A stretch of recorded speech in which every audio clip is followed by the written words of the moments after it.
Well, it sounds like God is like the armor for you, right? That makes It sense. changed my perspective. You're right. So before it was all about me, right? Like that's all I could see. I had a chip on my shoulder. The world owed me something. It was unfair. My father walked out on me. I was molested by this man. I was bullied in school. Man, but I had to get a fresh perspective. And that perspective of of my own humanity was found in my faith. Welcome to Good Enough with the Trauma Therapist, a podcast dedicated to empowering you to take control of your life, learning valuable strategies for healing, and looking at mental health through a trauma-informed lens. Get ready to feel empowered and confident in managing your symptoms. And now, here is your host, licensed clinical social worker, EMDR therapist, and certified clinical trauma professional, Jamie Vollmuller. Welcome to Good Enough. I am your host, Jamie Vollmuller. Today, I am here with Mark Sowersby, who is a pastor, dad, husband, teacher, advocate, and author. His book is called Forgiving the Nightmare, and it is about his experience with childhood trauma and how forgiveness helped him to reclaim his life and towards his journey of healing. Welcome, Mark. I'm so excited for today. Thank you so much. It's an honor to be with you, and it's just a real privilege to be able to share my story, my testimony with you and your audience today. Thank you. So yeah, we were talking obviously a little before the show. So Mark has, for those of you who don't know Mark's story, I think it's really important that he shares in his own words what he experienced and kind of first let's go into what you experienced and then Sure. I'll ask follow-ups. Oh yeah, I'll give you the Reader's Digest. Obviously, we could sit here for hours unpacking all this stuff, but basically, I was born from an affair. My mother had an affair with a married man. I was the product of that. I was I was the child. I was born from that. So my father left the picture because he was married to another, and my mom wore the scarlet letter of her generation, being wrapped up in all that. So she took it all. So it's my responsibility. It's my child. I'm never. That's kind of the generation she worked in. So here I am. It's my mom, and she had some children from another marriage. And when I was 7 years old, she would marry a man 20 years her younger. Now she was already feeling really poor about herself, poor about her abilities and actions. So she really married this man. She called it love, but it was enabling. She was so afraid of being rejected and being left alone that she would just marry anybody. As the old song says, she was looking for love in all the wrong places. And she married this man that was broken, messed up, 20 years or younger. And he would come into our home when I was 7 years old, and he would begin to groom me. Now, we didn't know that word then. It was, Yeah. it's the 70s. I'm on the other side of 50 now. And, so he came in the home, and he began to groom me. He began to manipulate me and lie to me. And then eventually those things would become abuse.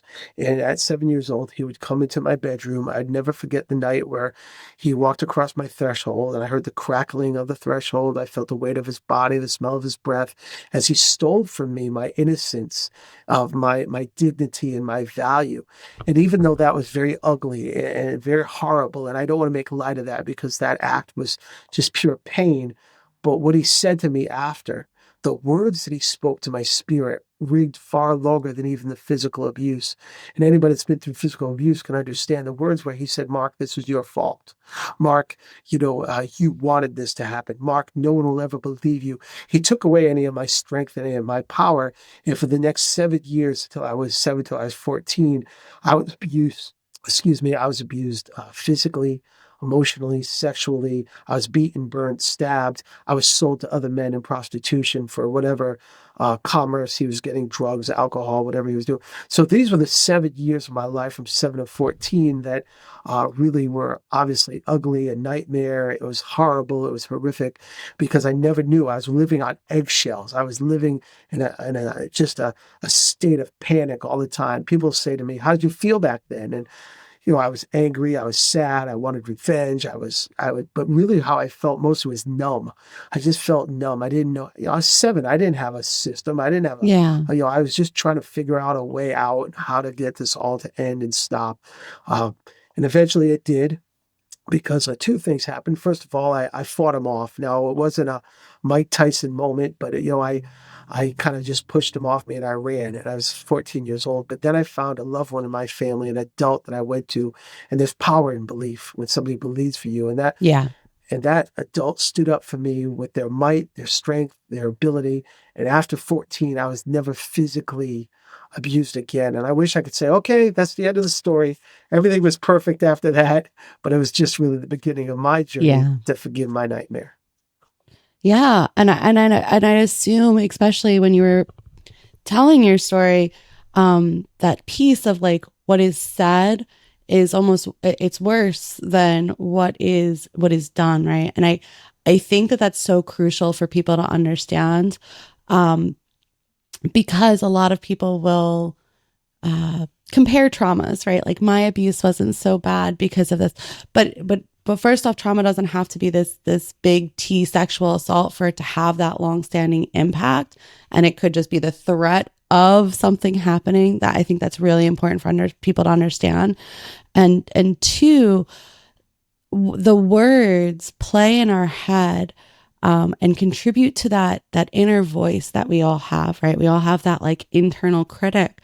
And at 7 years old, when this traumatic things happen to you, for someone to say to you, this is your fault, no one's going to believe you, you deserve this, right?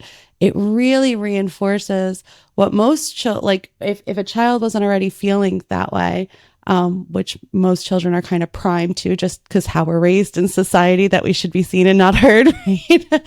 It reinforces that, to be like, if you were even thinking of getting help, if you had any hope at all, I'm just going to squash that. And I'm sure that made it so much harder for you to reach out until that crosscopus got worse, which is why it went on for another 7 years. Sure. That's exactly what happened. I'm thankful today that there's so much advocacy, support, and awareness of people and individuals that are caught in trauma and abuse. There's warning signs, there's identification where people could reach out and say, do you need help? But I think in this part of my life is 1977, our culture was not really looking for it as wide as they're looking today. I think my mom came from a generation where you kept your dirty laundry home. You mind your own business. You didn't talk about somebody else's house. You left the things behind closed doors. And that was kind of how my mom was raised. That's kind of the generation she grew up in. So she practiced that. Whatever happens here stays here. And it's not because she was evil or bad, or she just didn't know another way. She was ignorant, caught in her own pain. 2020 vision, as they say, looking back, I can see now my mom was also a victim to an abuser. At 7 years old, I didn't know that. I just wanted my mom to protect me. It took me to, my 40s to realize my mom was an adult trapped in abuse herself and didn't have the ability to rescue me. But I think you're right in the sense that those words, as bad as that physical part was, and I don't want to make a light of it. I have scars. I have bruises. I can show you. We dissociate though. Like it's almost when something that horrific happens, our brain kind of shuts down and you're not in your body anymore for most people that it anticipates something like that. So it's almost easier for our system to kind of like block that out than it is those words, especially because those words are probably more repeated and there's probably more reminders of those words. Like just that look, right? Like if you go to talk to your mom and your stepdad gave you a look, like you better not say anything, that's going to trigger that response for that assault all over again.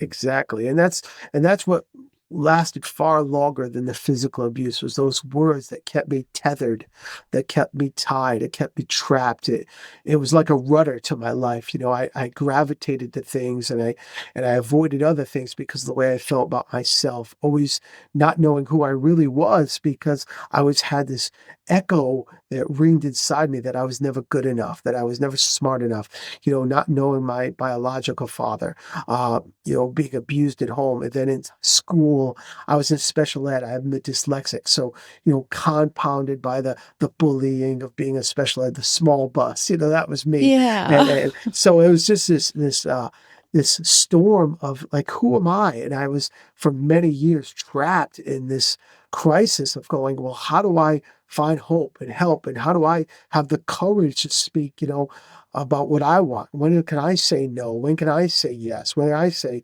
go? When I can say stop? And for many years, I was just trapped in this cycle of not liking myself and not caring for others around me because I didn't know how to care for myself.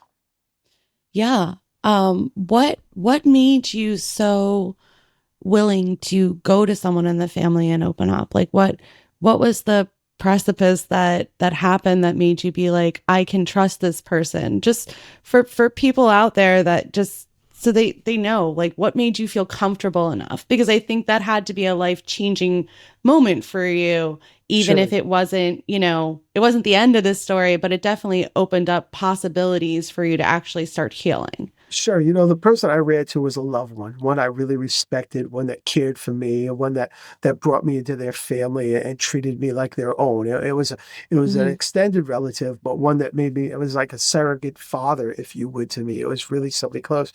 And I felt like I just, if I was going to reach out to anyone, if I could get the courage to breathe, if I could get the courage to muster up what was happening. And I'll never forget, I went into that room where my loved one was, and I spoke to him at 14 years old, explaining things that probably I thought 14-year-olds shouldn't be able to explain, and actions and disgust and perversions and all kinds of things. And he just wrapped his arms around me. He didn't reject me. He didn't say, no way. He wrapped his arms around me and loved on me and said, you're going to be okay. And I think the pain of the situation, the pain became so big. I knew that something was going to happen. I could no longer live in that pain. And the second thing was the trust and the love. I mean, I was afraid they would reject me. The Yeah. lie. I thought, okay, I'm going to go to this loved one and they're going to get mad at me.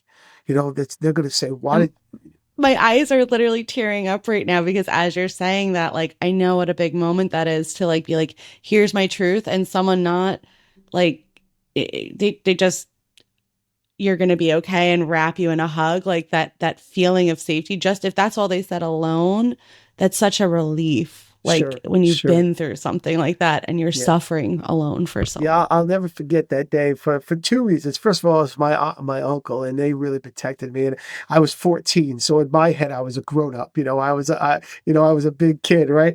And my aunt came, and she literally rocked me.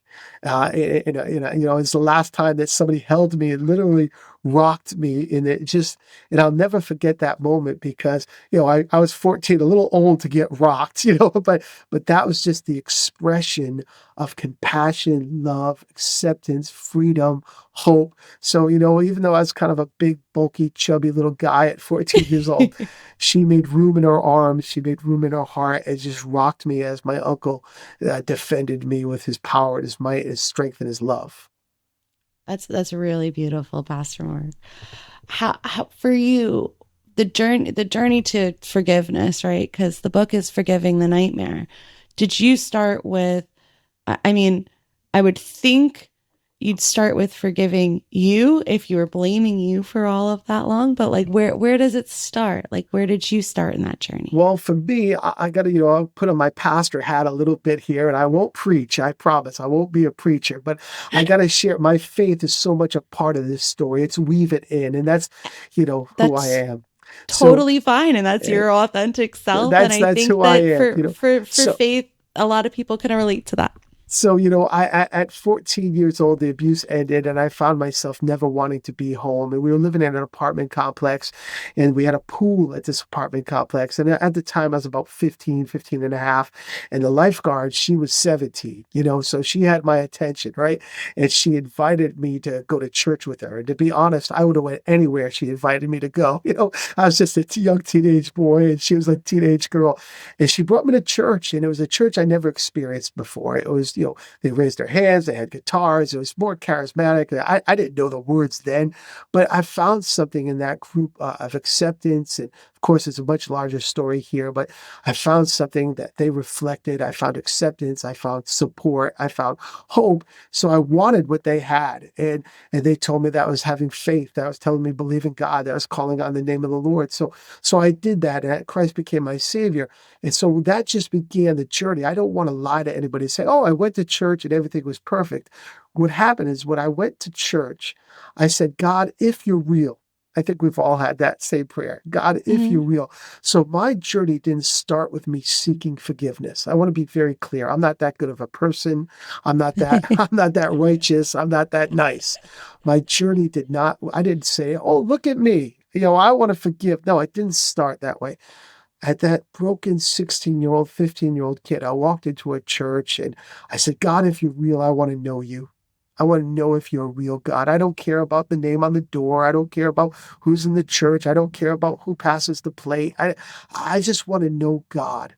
And that started a journey for me that started at, 15 years old. And there was a lot of ups and downs, lefts and rights, valleys and mountaintops. There's many expressions. The Bible says that he leaves the 99 to go get the one. And I was the one that he kept going to get because I kept leaving and he kept coming to get me. And in that journey, I sought the Lord. And eventually, through decades, eventually the Lord would say, now let's go forgive. Let's move this mountain. Let's forgive this trauma. But I didn't start saying, hey, I want to forgive my abuser.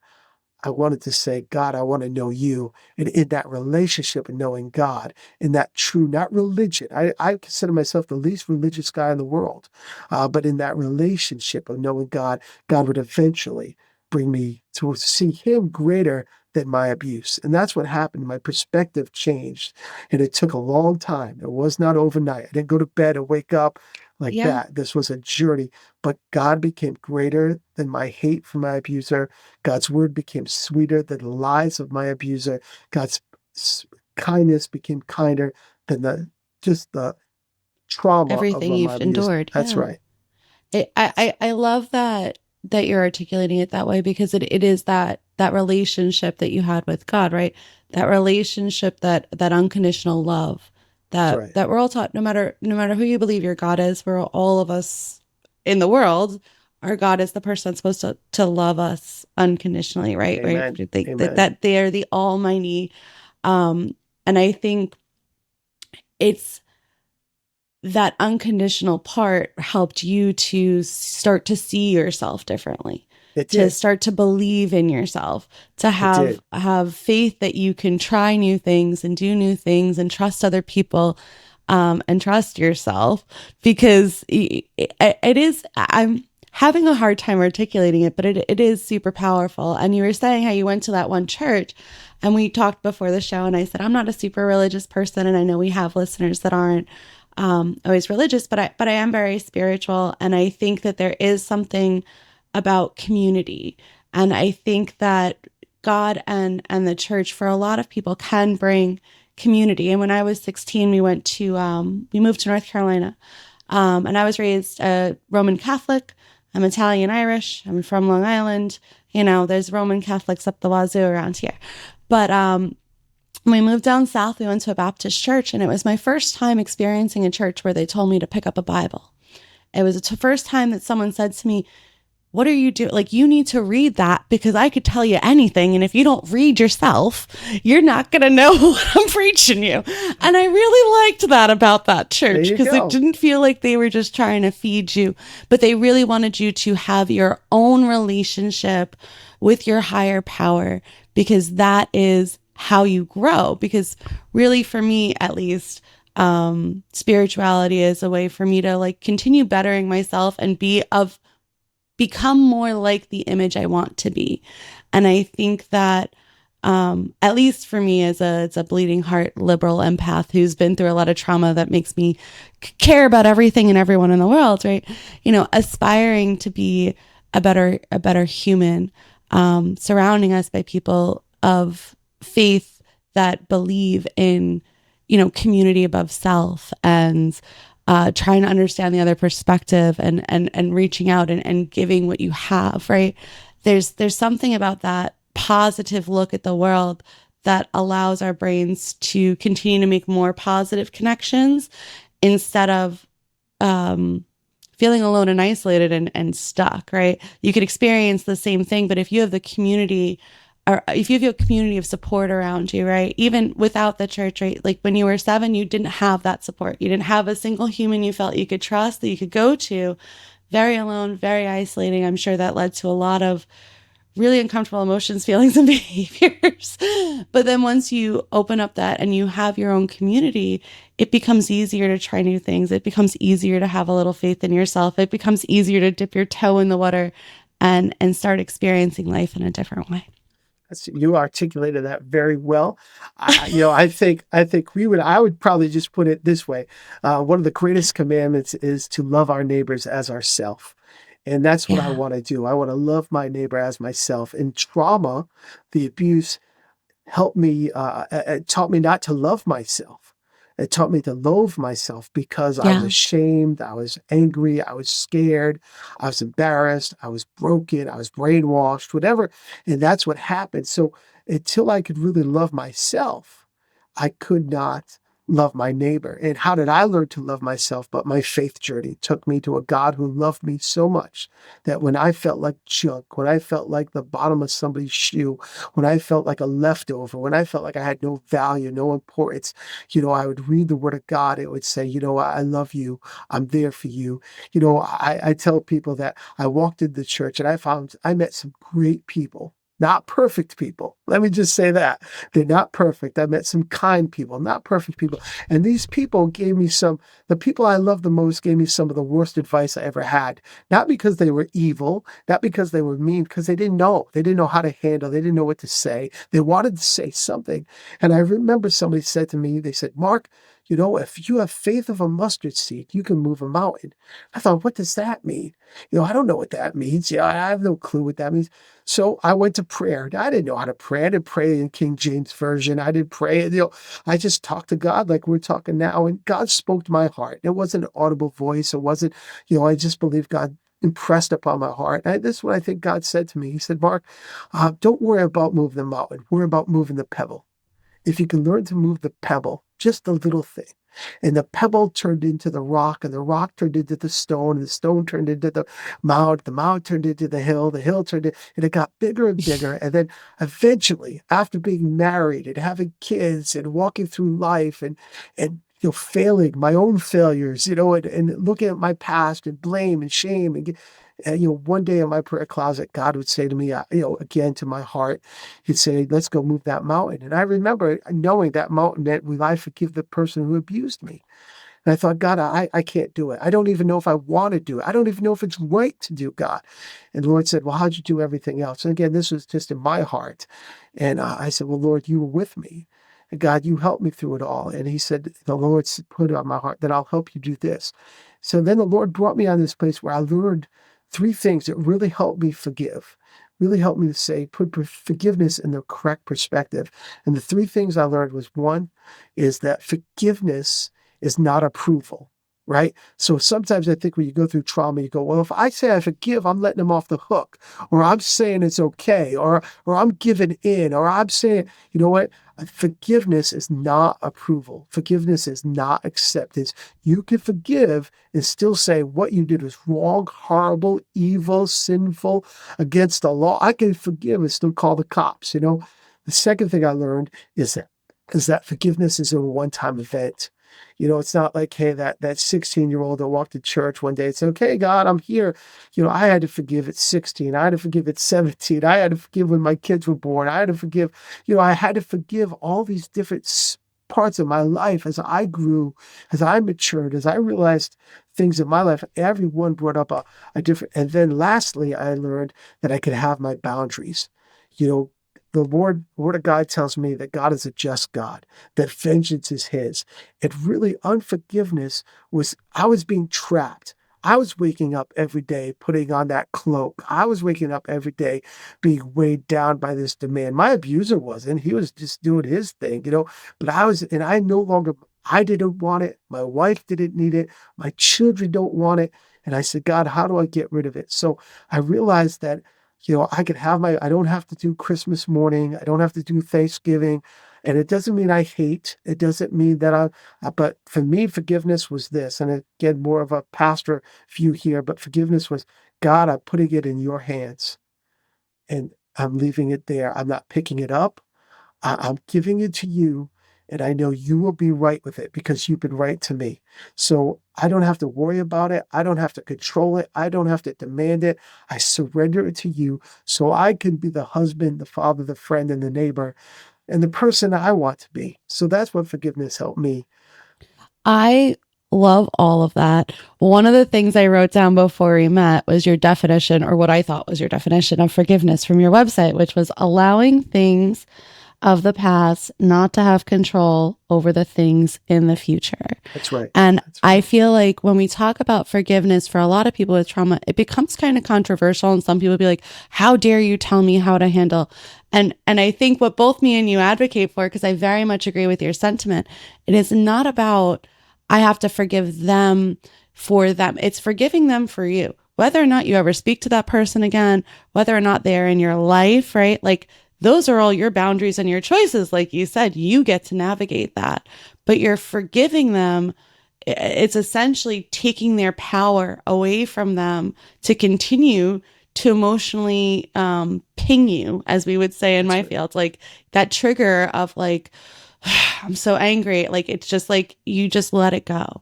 And I think that's what we mean by forgiveness, at least for me, when I talk to my clients. And it sounds like that's what you mean too, is just not necessarily, I forgive him, it's right, or, everything's peachy keen now, right? It's, I forgive them and I'm letting this emotional baggage go because it's had enough impact on my life. Exactly. And I love that message, Pastor Mark, because I used to say something as a teenager.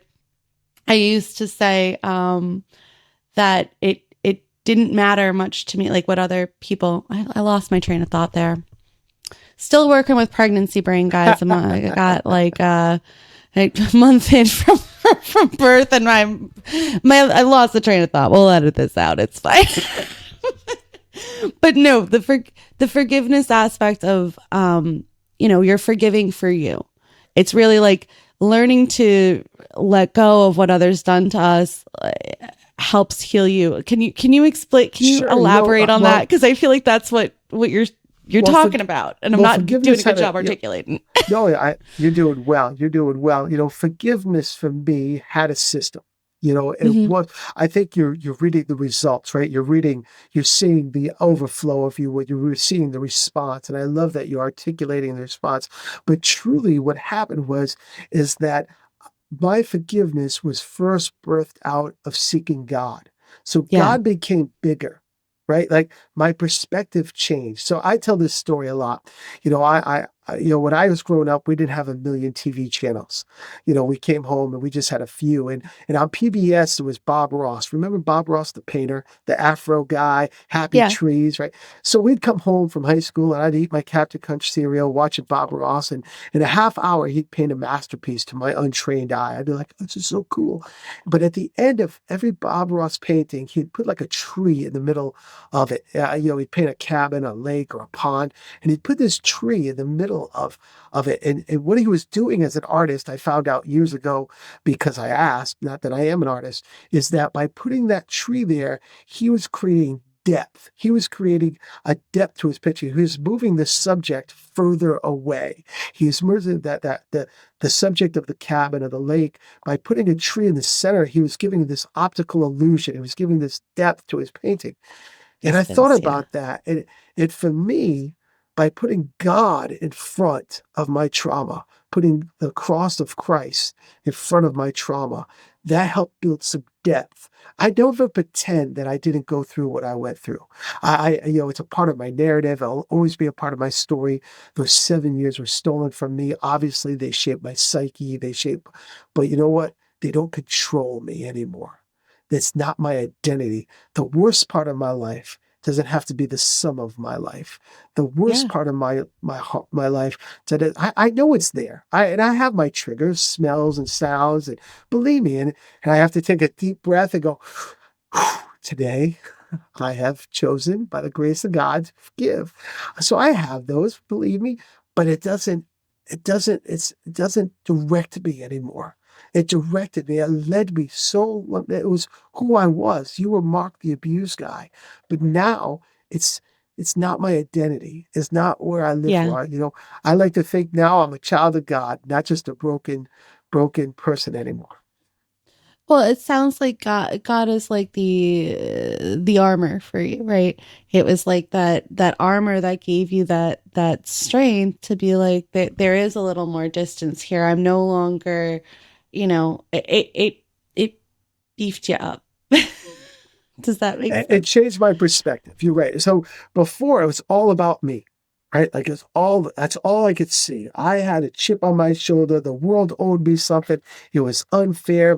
My father walked out on me. I was molested by this man. I was bullied in school. Man, but I had to get a fresh perspective. And that perspective of, of my own humanity was found in my faith Yeah. of genuine humanity, a little bit of humility, a little bit of humbleness, a little bit of confidence, a little bit of, and that was found in my faith. And by putting my faith in front of all the things first, that doesn't mean I don't ever go through these things. Believe me, it doesn't mean I never feel them or express them or I stumble or have a good day or a bad day. Of course I do. I'm human. I have everything like anybody else, but my faith is my rock.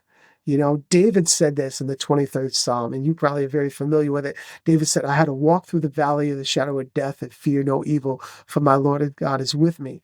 And I think, in a sense, my journey of healing, my journey of forgiveness, my journey to say I've been able to forgive those who trespass against me came from me walking through that valley and knowing God was with me in that valley. Even though it had the shadow of death in it, even though it was the refining fire, I grew in those places. I didn't like it. It was hard. I wanted to run. I wanted to throw in the towel. But as I grew and matured and I took the lumps and the bumps and I said, okay, God, this isn't going to own me. I learned to trust God and love God more than I hate myself. That makes a lot of sense. That makes a lot of sense. But because yeah, that makes a lot of sense. I like that line of I like that verse of the Bible. I'm clearly not a very Christian person, That's Pastor okay. Mark. Hey, But I did, the only time I read my Bible was in that church in North Carolina. And unfortunately, I always say I do want to read though, but I never get there. But I think that that concept of not being alone and higher purpose and was something that I always had a spiritual connection as a kid. And I always felt like uh, I don't know, maybe it's something my grandma used to say, and this will trigger some people, so trigger warning, but God only gives you what you can handle. And I know a lot of you trauma kids get upset when we say that because, why would God give me any trauma? And I'm not implying that God deliberately gives us trauma, guys, but he doesn't give us more than we can handle. And when I look at my life, and I'm sure, Mark, as you look at yours, if I didn't go through some of the stuff that I went through, I would not be the person that I am today. And I really like the person I am today. I am an emotionally empathic person. I am like what has happened to me did shape me, but it didn't define me. And I think that's what you're saying, right? exactly. It shapes who we are, but it doesn't have to define us. And without those experiences that I endured in childhood, I wouldn't have the interest that I have right now or be doing some of the things or making the impacts that I'm able to make on the world right now because I wouldn't have been put on that path. That's right. And sometimes there's a reason we're on a path, and things can happen on that path, but that doesn't mean that thing has to define us. It's what we do with that afterwards. That's right. That's right. And when you're a person of faith and you've gone through a trauma and you have to intellectually understand everything, you go through that. I didn't shut off my brain just because I pray for a person that believes in God. I don't, Yeah. so of course you get to that place and you ask God the hard questions. I shook my fist at heaven. Where were you? Where were you? You're such a loving God. Then why? Of course I asked those questions. If you could do everything, why didn't you stop it? If you love me so much, why did you? Of course I had those conversations. I'd lie to you if I said I didn't. And, but God never rejected me. He didn't say, oh, Mark, I can't believe you said that to me. God's pretty big, and if my words are going to reject God, then, he didn't say, I can't believe you're yelling. I can't believe you talked to me that, he was patient. It's part of God's nature. Patient, kind, gentle, loving, merciful, compassionate. And he was. And I tell people, when you ask God a hard question, God's going to give you a real answer. And eventually, if we listen, we know how to pray, but the Bible sometimes tells us to be still and know that he is God. If we listen, God's going to give us the answer. And sometimes the answer is not this sweet angel wing, a heart playing answer. It might be because of the way you grew up, the way that, there's lots of different answers, but God will give you the answer. And that's all I wanted. The answer wasn't pretty. It wasn't easy. It wasn't sweet. It wasn't okay. It fixed everything, but it was an answer. And that's all I needed. I didn't need the answer to fix everything. I just needed to know why. And I found out why, because I came from a broken background. I came from this abusive way. There was so many facets to the answer, but the answer didn't solve the problem. The answer just helped me understand the problem. Yeah, and that silence, that looking inward is so important, because I feel like even with the people in my life who are super religious, like, or even just growing up, like, people would say, there's no answer, or they're looking for God to give them like a sign, right? And there's this story, and you'd probably know this story better than me, Mark, because again, not so in that realm anymore, but if you're like sitting on, I think there's like a boat, right? There's a boat, and someone's stranded, and God sends someone out to come get him like 3 freaking times, and he's like, nah, I'm waiting on God to save me, right? And at the end, the God's like, yeah, well, I sent 3 people to save you, buddy, and you never took the bait, right? So sometimes it's like, we need to just one, there's that personal accountability that people also need to take. But 2, it is that stillness. It's sitting with yourself and like, what is making me emotional about this?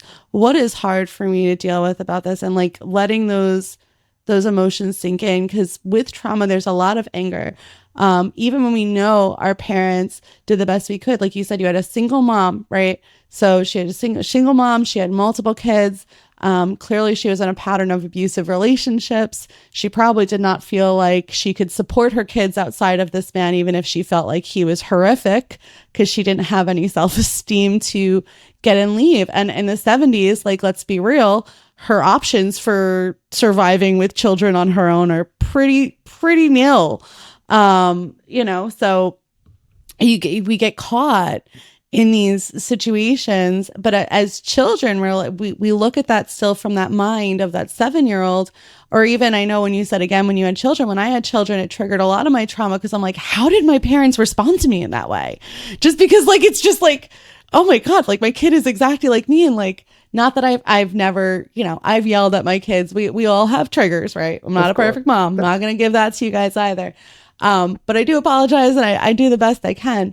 But I think as you move through life, that journey you were talking about before, I want to focus in on that a little bit, of like the just because you forgave, or just because you've dealt with that trauma, right? Or internally accept it and it's no longer controlling you, it doesn't mean that you're cured and healed and it's never going to come up for you again. Like I said, when I had kids, all this stuff resurfaced for me, right? I'm sure when my kids leave the nest, like you were saying, your son just went to college, I'm sure that's going to trigger a ton of abandonment issues for me.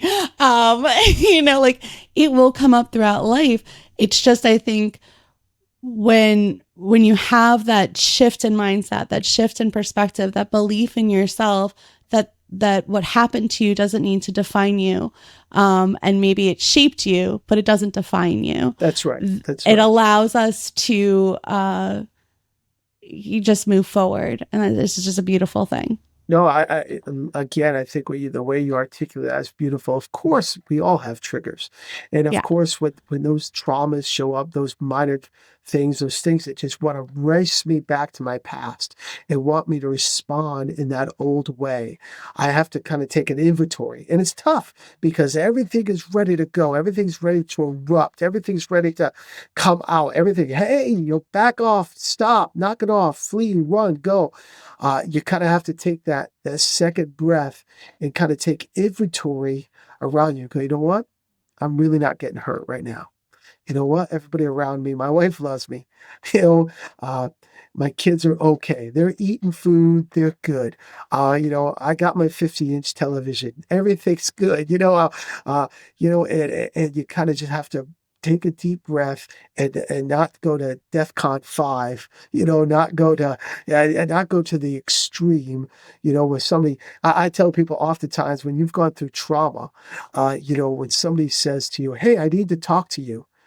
How many times do we think we're in trouble, right? Why do they want to, like, hey, Immediately. yeah, of course. Hey, I need to talk to you. Oh, I know it. I know. You're going to tell me I'm a loser. You're going to tell me, no, I just wanted to tell you, hey, can we meet tomorrow, instead of today? But as soon as you hear that, that's because that's a trigger, right? Because again, when you survive your childhood, like you and I and others that are listening today, we were raised, we had to survive. We had to do the eggshell walk. We had to just morph into something to get through the day. What do I have to do to get by it? So we're always waiting for the other foot to drop. We're always waiting for the bad news to come. Sometimes we sabotage ourselves because we're like, it's been too, it's been too good for too long. Something bad's going to happen. But when you realize that, when you realize that you can have confidence, for me, it's in my faith. It's in my family. It's in my hope. It's in my skills now that I have confidence. And I didn't do this journey. Yes, it's a faith-based journey. Yes, it's a religious, journey, but I didn't do this by myself. I had counselors. I had coaches. I had a therapist. I had pastors, friends. I had people that gave me a big hug and a swift kick. I had people say, You need both. yeah, I needed. So now I have the skills. Now, sometimes when the trauma shows up, the skills go out the door, and I have to take that deep breath and go, okay, I have these because I don't want it to own me. See, I'm not a very wealthy man. I rob. What do they say? I rob Peter to pay Paul, right? But what I want to hand down to my kids is probably not going to be some big inheritance, but I want to hand down to my kids a legacy. I want to hand them down. I want to help them be as healthy in conflict resolution. I want them to be healthy in relationships. I'm going to pass enough junk down to them just because I'm me. We're going to eat too much and talk too much. I'm going to pass down enough junk, but not this junk. And I kind of see myself in a way that I'm the dam. I'm the dam that I had to endure this pain. So my kids, they're going to have enough junk that I'm giving to them, but they don't have to have this part of it. And if this is the generation it dies with, let it die. So my sons and my daughter will be able to pass down other hopes and dreams to their family. So if these pains, if these hurts die with me, let them die with me so they can go further. Well, and what I think that's so you're talking about breaking into intergenerational trauma is what I tend to call that, right?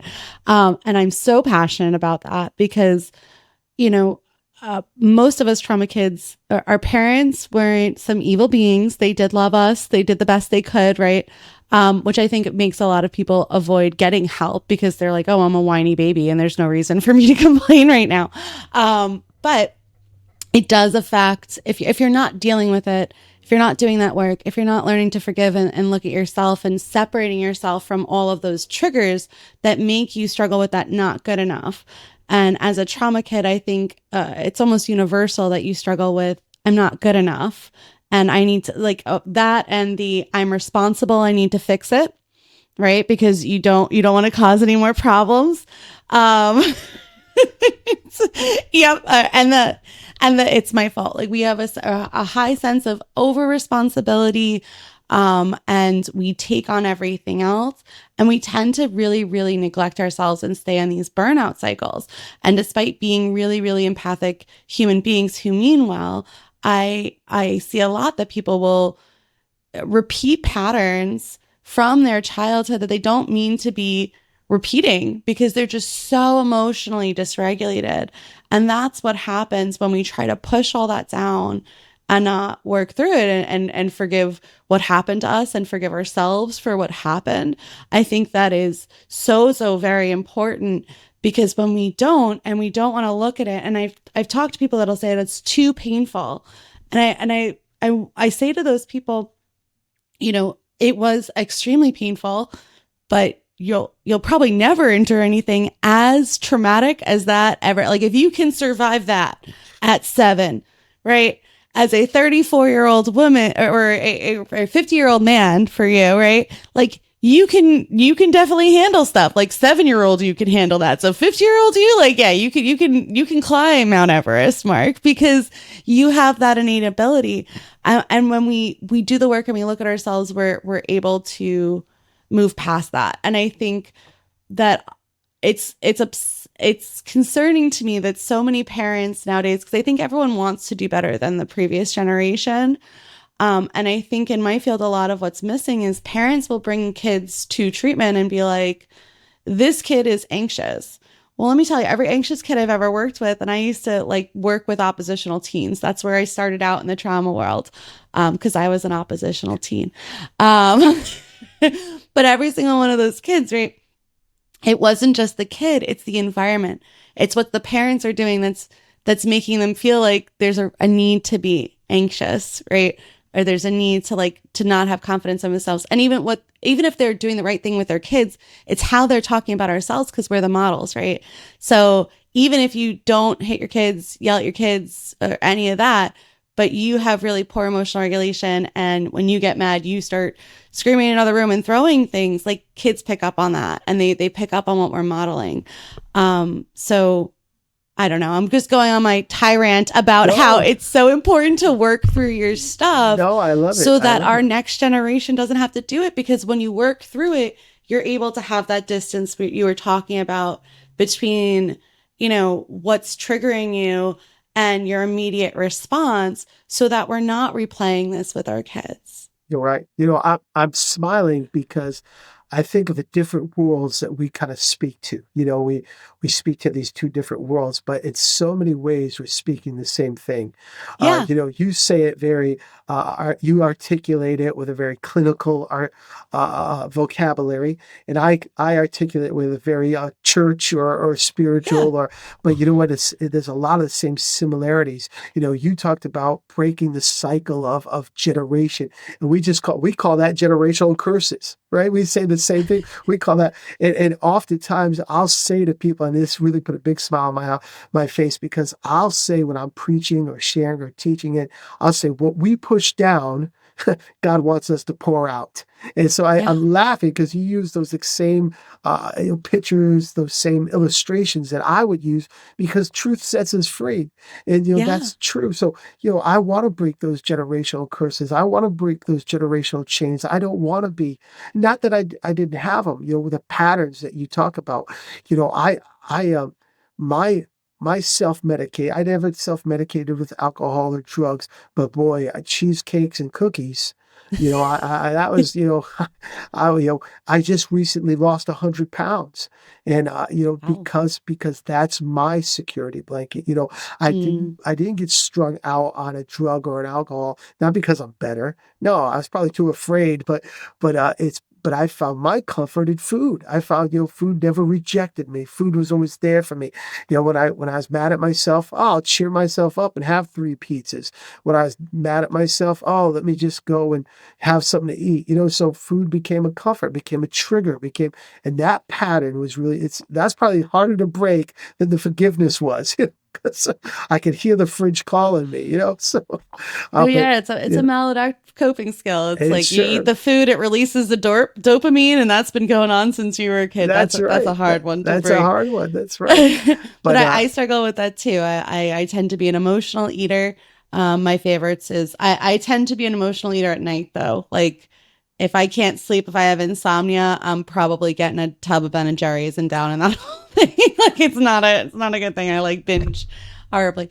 That and being a workaholic is another really big one for people who maybe went through trauma but aren't on like drugs or alcohol. And that's another way people like say like, oh, it didn't affect me because I'm not, at least I'm not a drug addict, like my life is still together. Like, yeah, but if you're still in constant chaos mode, and I say this as a person who the past year and a half, I swear my PTSD was horribly triggered, and in my life and in the real world that I function in, not in podcast world, it was really really really triggering for me and my personal stuff. And I find that what I tend to do is then I focus even more on work so that I don't have to deal with that. Like I just keep myself busy.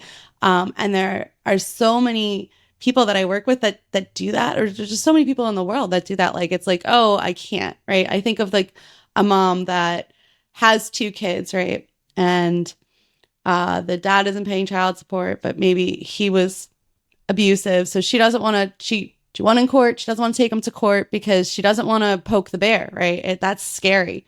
I'd rather struggle financially and be on the boots of my butt than poke this bear. So they're working multiple jobs and they're burnt out and they have no time, and the kids already are disrupted because mom and dad aren't together, and now mom's working 2 jobs. So she's never home. So they feel really neglected, and it's furthering their abandonment issues. And it's like, if we just get that person to deal with get the community and the self-esteem and the support to be like, I can stand up to this person and still be safe, everything else would fall in line and the constant chaos would stop. But it's really, really hard for us sometimes to break those patterns. That's right. Because it feels in our bodies like a life, like I think that's what people who don't have trauma or anxiety maybe don't understand. It's like, we know logically this is all irrational, but my body is like freaking out, like every muscle in my system tightens up, and like all that physical response happens. So my brain really thinks that this is a threat, which is why I'm being a lunatic. And that's why so many of these people pleasers wind up flying off the handle over these tiny little things. Because like you said, they shove it down. Yeah. And then it just compounds and it blows up. And for a lot of my clients, that also then reinforces the narrative that they're not good enough because look, you're not a good Christian. You're not a good mother. You just yelled at your kid. And like that voice just keeps, and we just continue the cycle, Pastor Mark. Yeah. I often say that, fear traps us, right? Fear always traps us. Fear locks us up. Fear keeps us but trapped. And when we're trapped and we're afraid, fear hangs out with its close cousin called anger. The fear and anger kind of are like a hand in a glove. And I've been there. You're so afraid that something wrong, so afraid that you're doing something bad, so afraid that you are not living up. You're so afraid that, they're going to find out. You're so afraid that we live in the what if. Right? What if? Mm-hmm. What if I can't pay this bill? What if they get kicked out of the house? What if they find out that I went through this? What if my kids? We're always living in the what if. And in my world, I always tell everybody, we're not called to live in the what if. We're called to serve the I am. I am your God. I am your healer. I am your provider. I am the love of your soul. I am the hope of your life. I am that I am that I am. So, the past and the trauma helps us live in the what if. What if? And that what if brings fear. And that what if isolates us. And that what if we put on a facade going, I'm okay because I got to be okay. I have to do it. I have to be okay because if I'm not, nobody else will be. So I don't have time to hurt. I don't have time to cry. I don't have time to take care of myself because if I don't go to work, my family doesn't eat. If I don't go to work, the bills don't get paid. So I don't have time to sit with a counselor or go listen to you, preacher. And listen, that's nice and sweet for other people, but I live a real life and I got to pay the bills. I got to do what I got to do. I got to hustle. I got to make a way. But so we're never taking care of ourselves because we're always on this constant go. And because now we're tired and we're afraid, anger shows up. And it's like this exposed nerve. And we let everybody know, don't touch it. don't go there. Don't go, you can say, don't go there. So people around us start living this life with us where they go, well, don't bring that up to such and such, and don't talk about that. So we got this exposed nerve that's constantly blinking in front of us and in front of other people, and we're trying to ignore like it's the elephant in the room. But if we would just deal with it, and with the way I say, deal with it in faith with a God who loves you, the I am and not the what if. If we could deal with it, and that it stinks to deal with it. It's hard to deal with it. It's not easy to deal with it because you got to look at it, and sometimes you got to look at yourself. I know I want to wake up and go to bed, and I mean, I want to go to bed and wake up and it be perfect, but it's not that way. It kicked my can. It made me cry. I wanted to surrender. But God was with me through it all. And that now I'm on the other side, far from perfect, far from got all the answers. I don't. But now it doesn't control me. It doesn't control me. Does it show up? Yes. Do I weep? Sure. Do I still get the oh no's? Of course. But it doesn't control me because I could take that moment, take a deep breath, and go, I have now the skills, the coping mechanisms to go, I'll be okay. I'll be okay. Yeah. For the first time, I feel comfortable where I'm at, and that takes a lot because I was always fleeing, like you said. Yeah. That I guess the abuse made me always be able to not take no for an answer, right? Because I have to go. So Determined. yeah, Yeah. I got to go, and now I'm finally learning to have some self-care. I never took care of myself for a long time, and it's okay to have some self-care. It's okay to say, that's what writing was for me. I didn't know I could write. But I wrote this book, and I didn't know how to write because I thought writing was all about academia. Writing was just me pouring out myself on a page, and then a bunch of editors came and did all the academia stuff that I had to pay for, but that's okay. but I write now. Some people might like what I write, some people might not, but I feel secure enough, good enough, and able enough to finally write. And now that's why we wrote this book. We're coming out with my next book. We made a short film. I've been on every Christian major network in the country. I've been on to share my story. So, I'm here to say, if God can do a work in this broken guy, if God can pull this guy out of the miry clay, if my journey can end with hope, then their journey can end with hope. I love that. I love that. I love the what if to I am. I think you're so right. We're just speaking in different terms with the exact same message, right? What I say to a lot of my clients is the what if is that inner child that was hurt and unloved and still that our what happened to us in our childhood, it's like stays there, and it's this inner voice that it's not bad, that inner voice that's like, hey, don't do this thing, or don't be too annoying, or don't do all these things, because they're afraid of what happened to them. And I feel like with my clients, I'm trying to get them to live in the now and to take care of themselves now, because when we're constantly pouring from that empty cup, right, and we've been in this survival mode. And that's what you're talking about with that parent that's like, I have to bring my kid to soccer practice, and I got to go to the PTA meeting, and I have work, and my husband has a project on this day. And it's just, there's no time. I hear that so often from people. There's no time to take care of me. And when we don't take care of ourselves, we stay in that elevated state, in that fear response. And we're just, like operating on autopilot and not really present. And when we're not present, we're not really being our best selves, right? And they'll say, but if I go do this, it's a lot of these people, it's guilt. It's that feeling of guilt because me taking care of me is selfish, because I'm not good enough to take care of myself. Like, because we truly do feel that. Like, of course, yeah. Or people are going to be mad at me if I put myself first. I'm being selfish. That's right.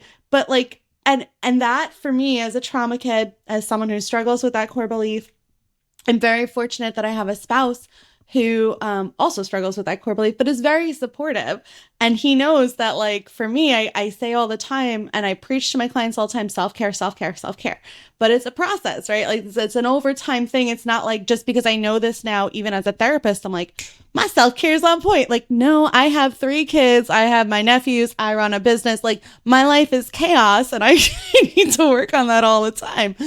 But when you take care of yourself, you are so much better able to access that logical part of your brain that can say, hey, I have different resources now. Like, I have different people that I can go to. I have different coping skills to help me calm down, or avenues that I didn't have back then. So even though my body right now is like fear response, major threat, meltdown mode, right?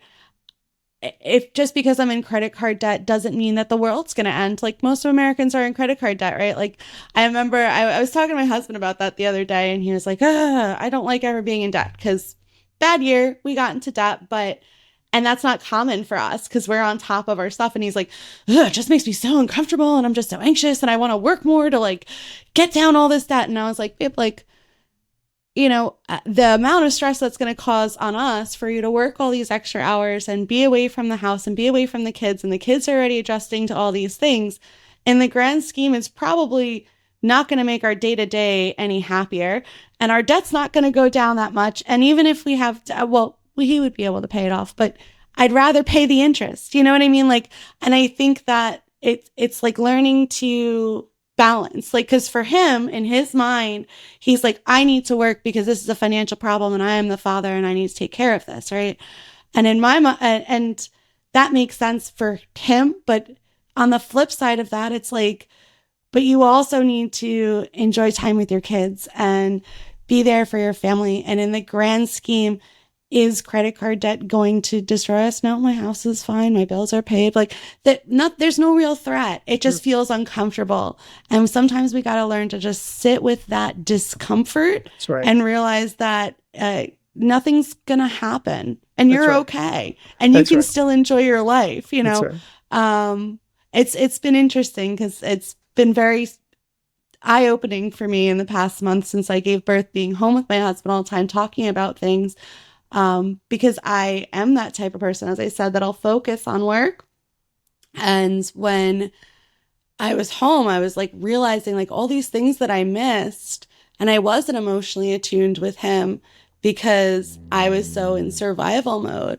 And I think for me now, I'm really trying to break, like, to literally schedule in self-care and activities like podcasting. Even though I'm on maternity leave, some people are like, oh, you're telling people to take care of themselves, but you're still working. I enjoy this. I enjoy talking to people like Pastor Mark. It lights me up. It's something that brings me good energy. And I feel like it's a positive thing that I can do that makes an impact on the world. And if one person can go out and read your book and find a connection to faith and learn to love themselves a little more and blame themselves a little less, like, Amen. that's a beautiful Amen. thing, right? Amen. Like, that's the kind of stuff that lights me up.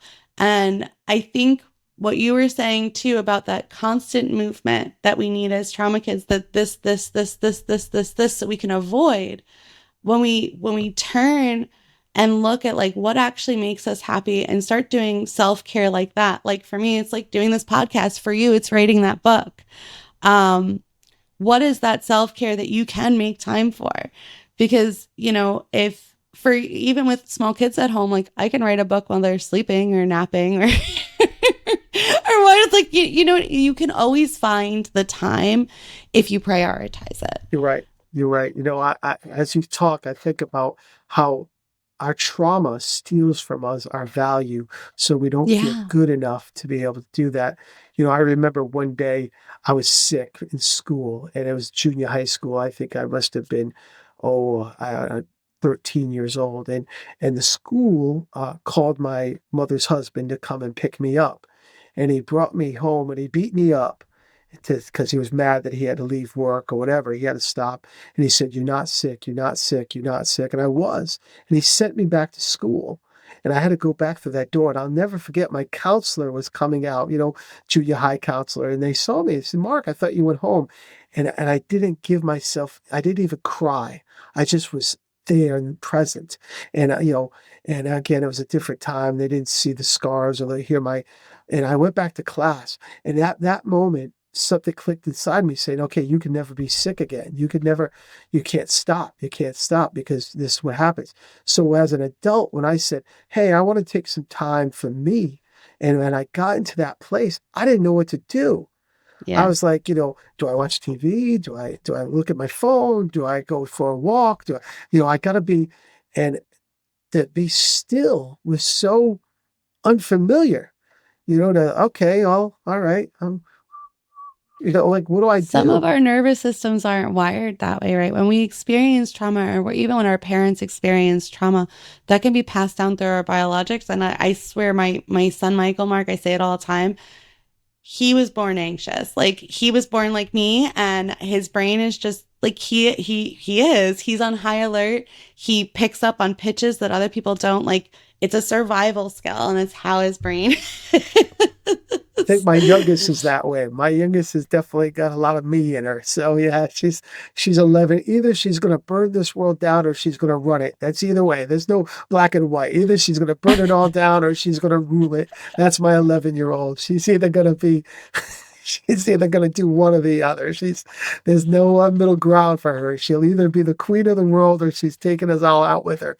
That's just how she is.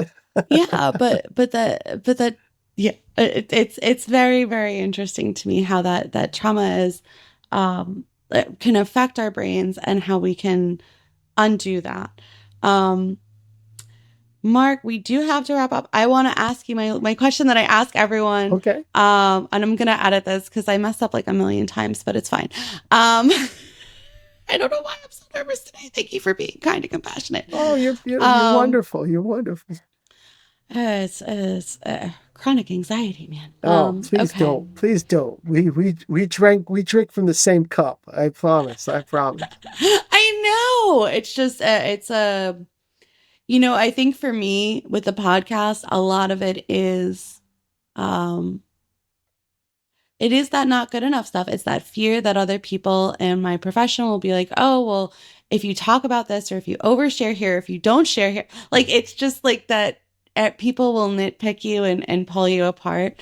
And I'm also okay with that. I was bullied like you were in school. I'm very good at confrontation if I need to be. Well, you're from Uh, Long Island, so I mean, yeah, you're Long Island. Italian Irish. I mean, Italian Irish. Yeah, so Italian women are kind of known to be yeah. mouthy, Well, like hey, we are. I didn't say it. I didn't say that. I don't want to get in trouble now. No, we are. We're very loud, strong. Like we are opinionated people. That is okay. It's just how we're wired. That could be because of years of generational trauma that we're just like, yeah, no, we need to be heard all the time or we're gonna, be a threat. I don't know. It'd be very interesting. It's something I've always wanted to do, just looking at like New Yorkers as a whole, like, and the traumas of New York. Like, we were hit very specifically with 9/11, and that impacted my whole generation way more than it did probably the rest of the country.